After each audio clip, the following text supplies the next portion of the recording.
यह दबंग सीईओ बस में सफर कर रहा था जब अचानक तेज ब्रेक लगने से लड़की गिर पड़ी।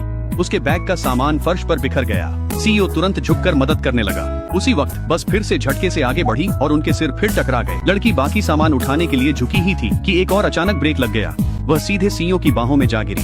धड़क धड़क धड़क दिलों की धड़कन की आवाज। वह जल्दी से उठ खड़ी हुई। अनजाने में सीईओ का फोन भी गिर गया था।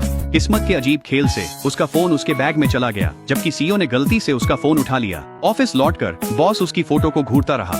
वह न सिर्फ खूबसूरत थी बल्कि उसकी फिगर भी कमाल की थी। इसी बीच उसने फोन कर अपना फोन वापस मांगा। सीईओ को हैरानी हुई जब उसने उसे चिढ़ाते हुए कहा कि खुद आकर अपना फोन ले जाए।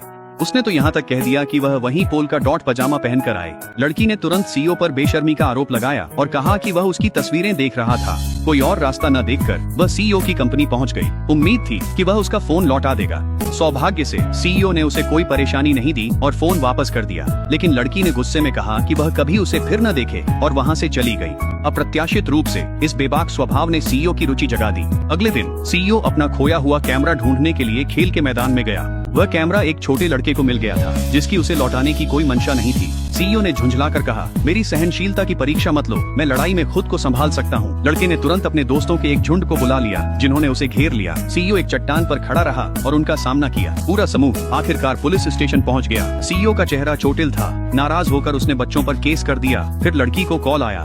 मारपीट करने वाला उसका भाई ही था। एनी घबराकर पुलिस स्टेशन भागी। अधिकारियों ने उसे बताया कि उसके भाई पर जबरन वसूली का आरोप लगा है और उसे कड़ी सजा हो सकती है। एनी ने विनती की, वे तो सिर्फ बच्चे हैं। लेकिन पुलिस कुछ नहीं कर सकी। शिकायत दर्ज हो चुकी थी। इकलौता रास्ता यही था कि पीड़ित अपनी शिकायत वापस ले ले। एनी ने तुरंत शिकायतकर्ता को फोन किया, लेकिन जैसे ही उसने सुना कि वह बच्चे की बहन है, उसने बिना दया के फोन काट दिया। कुछ समझ न आने पर एनी ने उसे एक संदेश भेजा। उम्मीद थी कि वह माफी के लिए उससे आमने सामने मिलेगा। उसने फिर से उसे बेरुखी से ठुकरा दिया। एनी के पास अब कोई चारा नहीं था। उसने उसका घर ढूंढ निकाला। तभी एक दोस्त का फोन आया और उसने बताया कि उसके भाई पर आरोप लगाने वाला कोई और नहीं बल्कि सीईओ ही है। एनी पूरी तरह से अवाक रह गई। आखिर वही इंसान क्यों जिसे वह सबसे कम देखना चाहती थी। इधर सीईओ को अपने पार्टनर से पता चला कि उस छोटे लड़के की बहन कोई और नहीं बल्कि एनी है। उधर एनी चलते चलते शिकायत कर रही थी। अचानक सीईओ पास ही था और उसकी शिकायतें दिलचस्पी से सुन रहा था।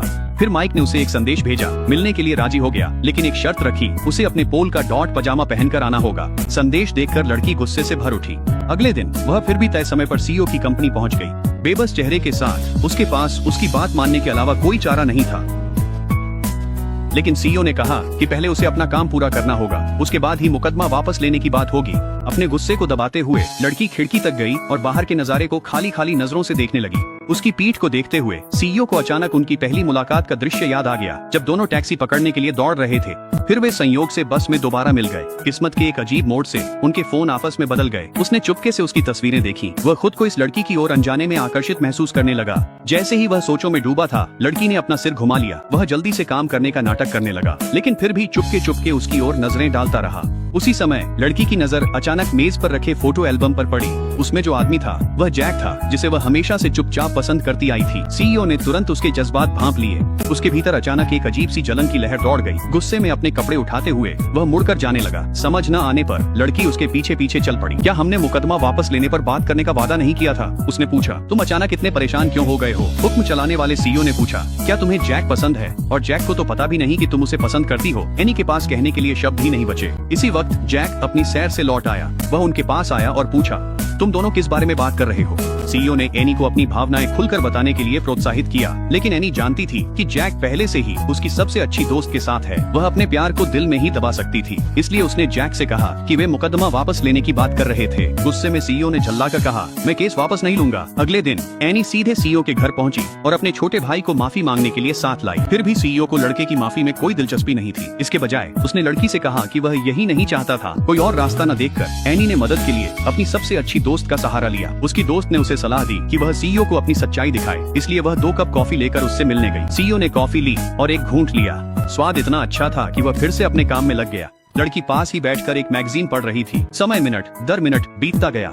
लड़की बेहद धैर्यवान थी। सीईओ बार बार उसकी ओर छुपकर देखता रहा, लेकिन एक बार वह रंगे हाथों पकड़ा गया। सीईओ ने तुरंत नजरें फेर लीं और शांतिपूर्वक काम करने लगे। यूं ही लड़की इंतजार करती रही। उसे खबर न थी कितना वक्त बीता। अचानक उसने सीईओ को जाते देखा।